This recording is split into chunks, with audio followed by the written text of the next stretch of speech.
Zipkin meetup in 2000. Anyone?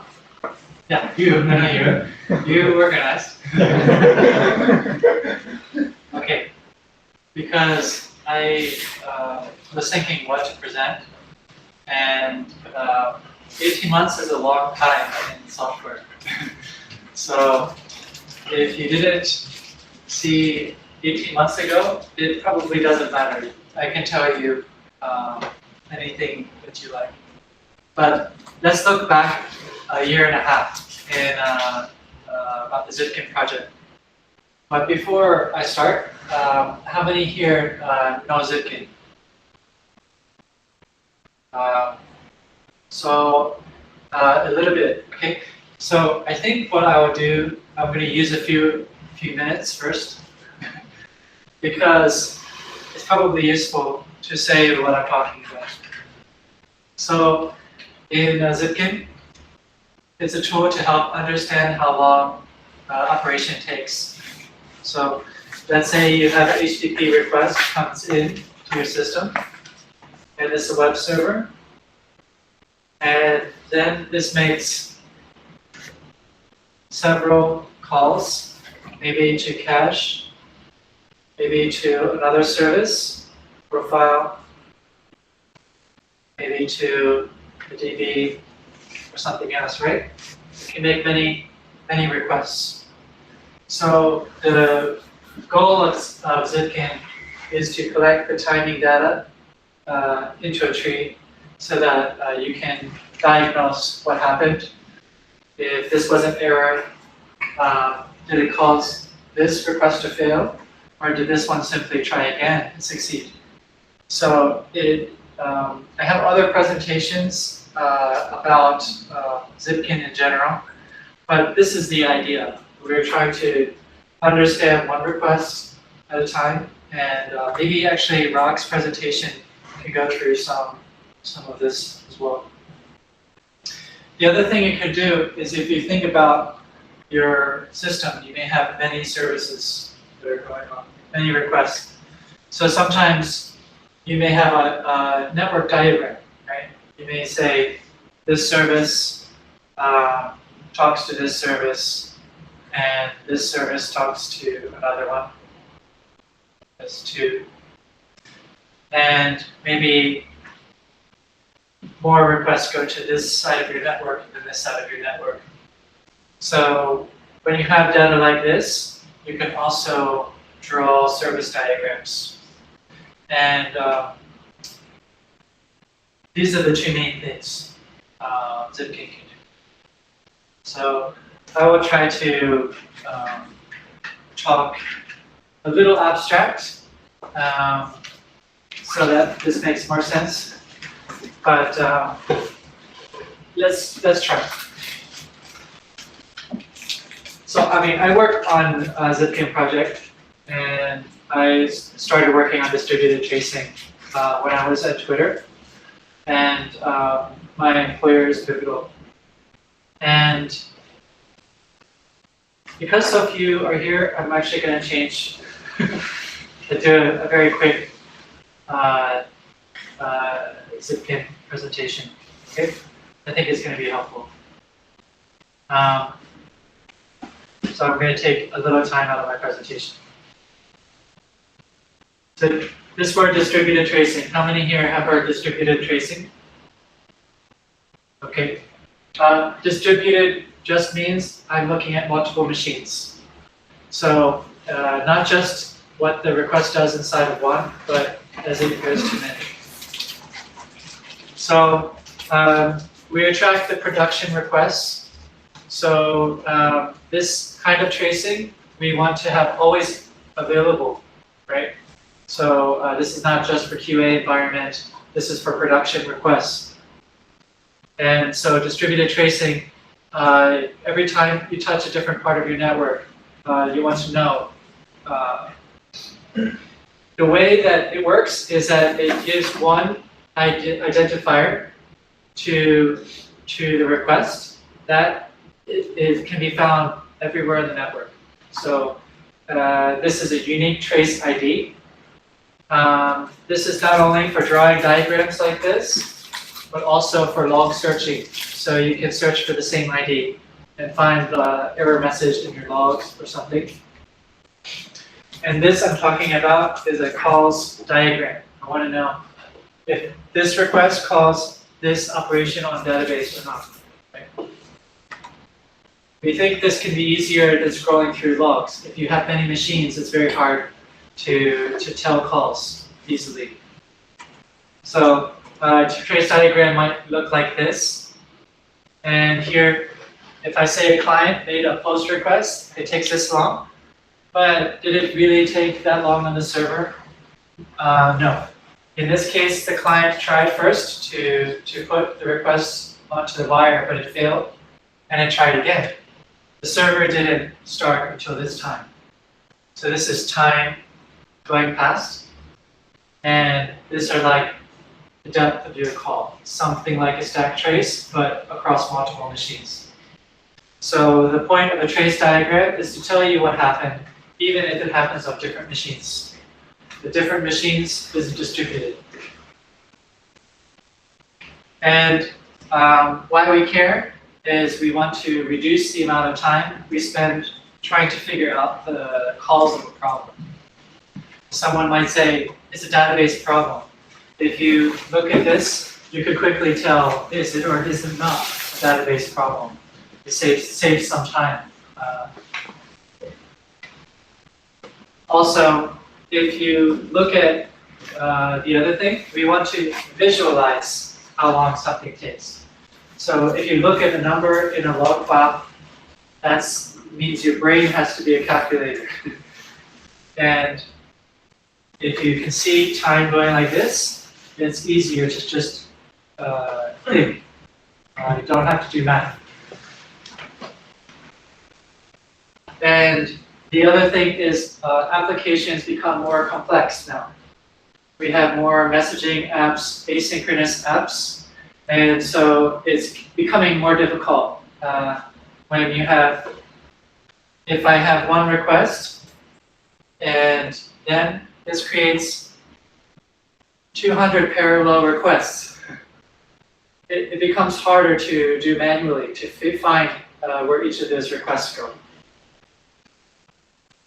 And so that's another quick intro, okay? Just because I know not everyone has looked at tracing. So now I'm going back to my list. So we have a community that are managing this application called Zipkin. And excuse me, and I think I still probably need to show you what Zipkin is. Not enough hands went up. I'm sorry. I'm changing it for you, okay? If I talk about Zipkin, you don't know what Zipkin is. So let's use Zipkin right now, okay? So I'm going to start an application. And oops. So I have an example application here. Now Zipkin is a service. It can use many types of data stores, but I'm just going to just run the Zipkin as soon as I find where I saved it.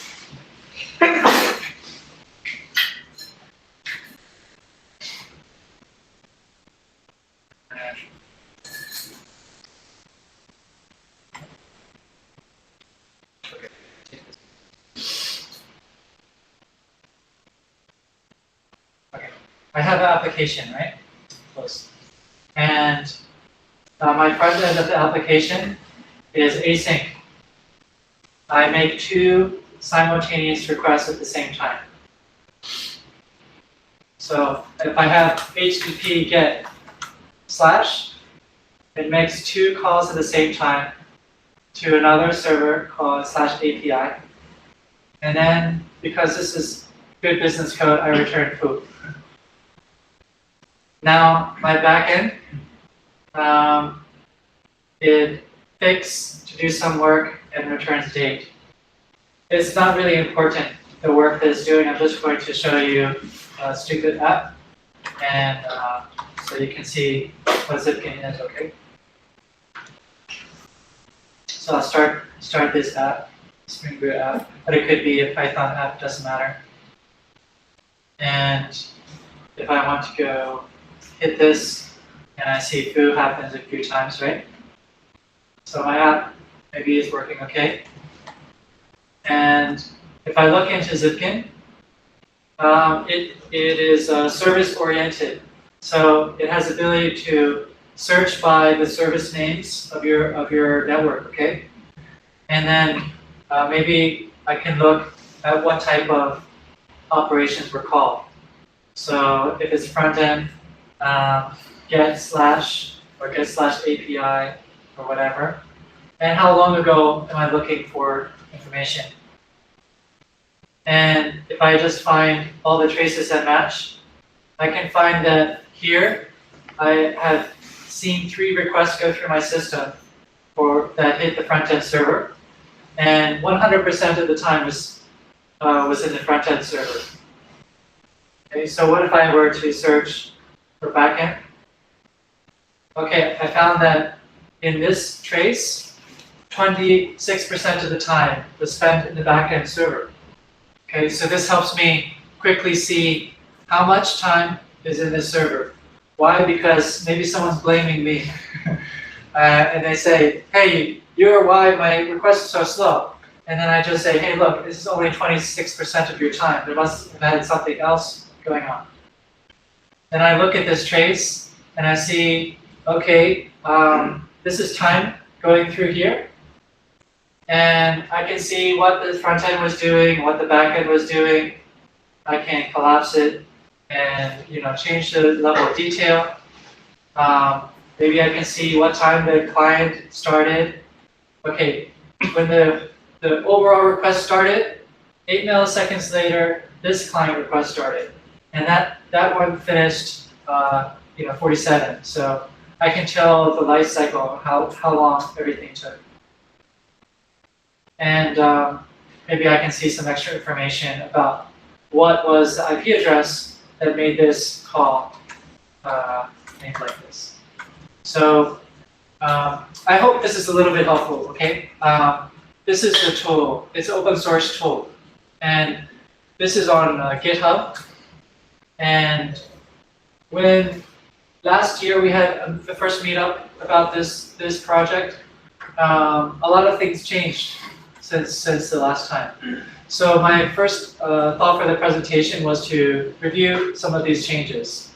And I'll try to just focus on the things that are important regardless of what software you use, because the Zipkin community is a good community. Okay, it's all open source here. So here, this is a very dynamic presentation for you.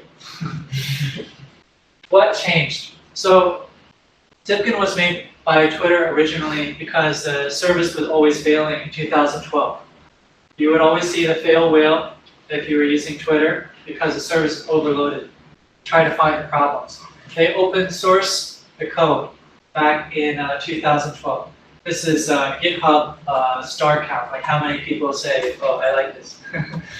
And if you were here, which only one person was here, no, 2, then yeah, the project was increasing in popularity, right?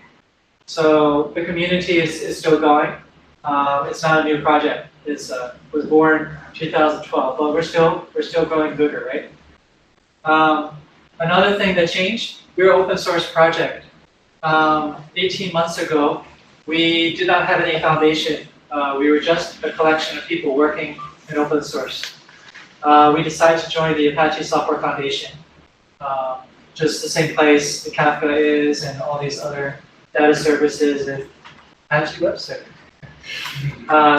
So some things we are doing as a community, we know that if you're tracking technology, if you want to know what's happening, it's nice to have all of the documentation in one place. But we have some very nice thing here. I showed you this Zipkin application. You may be wondering, yeah, but what is that like in real production? You're just showing front-end calls back-end. That's not real. So we have a project for Zipkin sites. Okay? And this is unique and open source, I think. Never seen anyone do this before.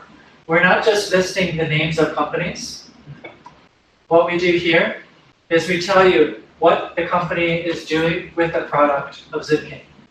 What are they using the technology? What type of applications do they have in their network? And what is their status? Some are drawing some diagrams about how their network flow. So if you're thinking to yourself, maybe I want to do a little research about this distributed tracing. I don't know if it's right for me. Then you can look at our documentation and see, meet some friends eventually, because you can see what other people are doing. If they're using the same storage as you, if they're using the same Kubernetes or whatever you may or may not be using. The other thing in our community we have is this thing called Gitter. How many here use Gitter? Okay, I always introduce people to Gitter.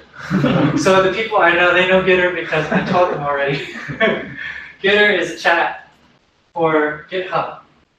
Now I've said GitHub many times today, but how many here are on GitHub right now? Are you on GitHub right now? Okay, some people here, some not. So GitHub just organizes code, right? It says, okay, there's a group who call themselves this, and this is one source code repository, okay? And it's social, meaning that you can click and you can see who contributes to what. So I can click on myself here, and I can see that I have a very single focus because I'm only working on Zipkin.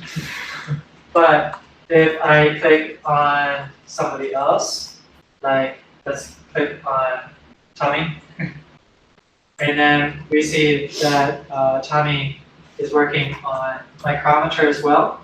He's working on Apache and some other things.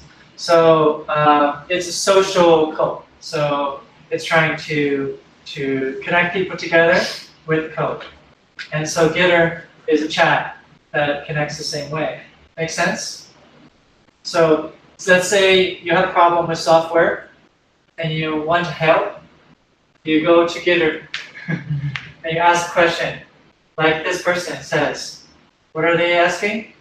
Anyone use Zipkin to do streaming Kafka with Spring Boot? Okay, actually I could answer that question. Yes. But I won't answer more because it takes too long. Talk later. Okay?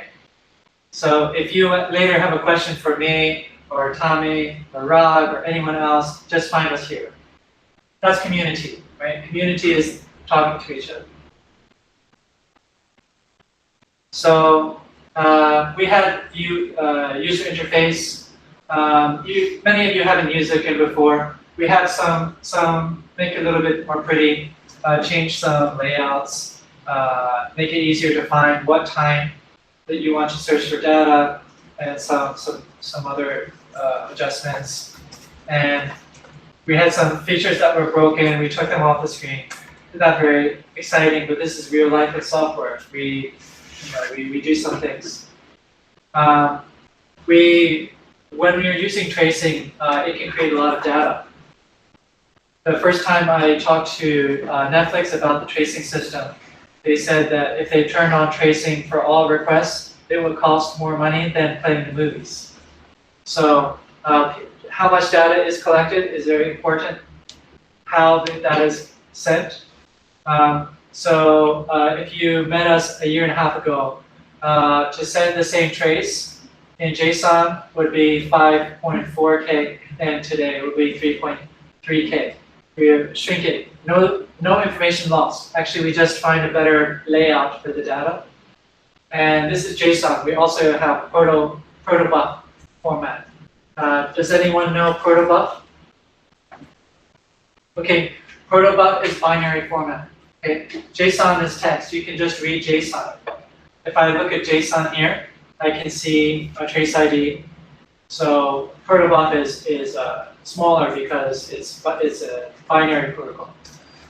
But before, our data was laid out as events. So every time you see something, server receive, server send, there's an event here.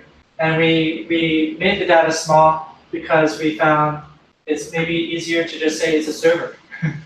And then this timestamp is when it was sent, and this duration afterwards is when it was received. And then we immediately were able to squish the data and make it much smaller with the exact same information. So we had some things like that. In tracing, it uses HTTP headers. HTTP headers can be very big. So here, if you were to do like a HTTP capture between any two trace nodes, you would see these IDs changing. And how many here have used JMS? Java Message Service? Okay. How many here use messaging, like RabbitMQ or Kafka or ActiveMQ or something? Okay. Messaging, you might have a very small message, right?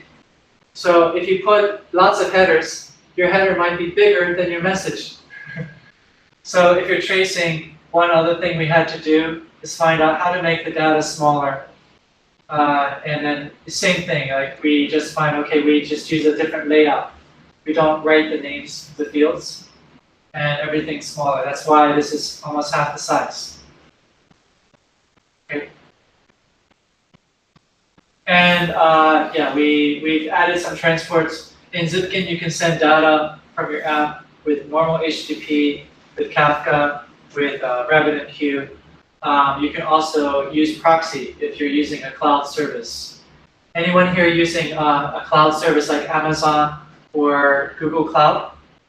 So yeah, you know they have a tracing service as well. Yeah, platform person. Yeah, exactly. Good. Okay, so you can use the applications that send data to Zipkin can actually also send to Stackdriver with no change of the code. So actually, the next presentation from Rob will show how that works. Yeah, it's very helpful. This way, you can send local to your laptop or your own environment, and it doesn't have to be. Many people here work with Java? Java people? Okay, you know Java 11 is out now. So Java 11 is the next long-term release of Java. Okay, so many people use Java 1.8 and then skip everything. They're waiting for the long-term release. The next long-term release is Java 11. Our latest server can run also on Java 11, no problem. Very recent. Some things that are important in tracing. One thing is that when you name your operations, you want a name that's stable. So let's say I have an endpoint that says has an ID inside of it. Each time a new ID is going to change the name. Then I can't group my data together. So now most of the things we call tracers, most of them will have support for writing template expressions. So you can do lookups much easier with more stable names. In the last year and a half, we added the messaging spans, which means that when Zipkin was first created, it was created for RPC. So just client-server calls. Because Zipkin was made at Twitter, and Twitter was almost all just client-server calls. But we know people have messaging. And so you might have a producer send a message to queue, and then 2 minutes later, the work continues. So in Zipkin, we support messaging interactions, and some even have some streaming interaction. Okay. Other things usually added are extra fields. So let's say you already have a request ID or a correlation ID that you use in your log files. Many Zipkin tracers can push this same ID across the system for you. This is helpful for some people. And those of you who have used Zipkin before, maybe didn't know that we have a new Golang libraries and PHP libraries and some things. I'm going to skip some of this section because I used up my time on other things. So I'll switch over to this. Now we have a what's next happening tonight, actually. So tonight we talk about Zipkin Lens. So how many here use Line? Line messaging? Yeah, you don't? So people at Line were helping us because our user interface, they're making a new user interface and open source it tonight. Okay, so the screen layout, it has some advantages. You can compare different traits to each other. You can also see a mini map, like in a video game, and scroll to the part of the request that's important to you. Let's say you have a call that makes 500 calls. Maybe it makes 500 inserts. You can scroll up like this. It would be very difficult. So later, Igarashi-san will show you this new UI. And even if today is your first time in Zipkin, I hope you can appreciate some of this work, because when we try to understand a big request, it can be very difficult. And the new UI is going to help with this. So we're very thankful for Line for the help, and the last presentation will go over this. So, especially for the people new to tracing, this must have been a little overwhelming, okay? I'm sorry. But don't get overwhelmed, because everyone starts somewhere. We have the demo app that I showed. We have many resources for new users. So, like I said on this thing called GitHub, if I go to Open Zipkin, I can just type the word example, and I can see things for Spring version 3, or Spring Boot, or Node.js, JavaScript, or PHP, or Python, or so we have many types of applications, because distributed tracing is for any language, not just Java app. And it's a very good idea to try an example, because it will make this more concrete. It will make it more meaningful to you to try. Okay, so just type the word example. You also remember I said about Gitter, right? You can ask a question later. If you forgot everything I said, just remember Gitter, the Zipkin, you can find it, okay? Also, something new. It took me a while to put together the presentation of 18 months because I didn't have the history.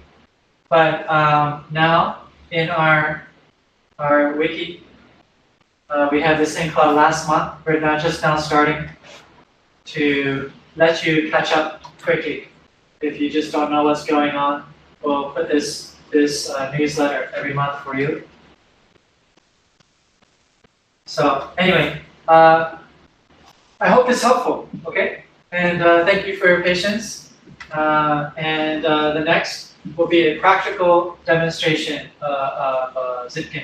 So this office we're in here is InfoStellar, and Rob will give a presentation including InfoStellar, how they use the Zipkin, and show you some more practical experience. Thank you very much.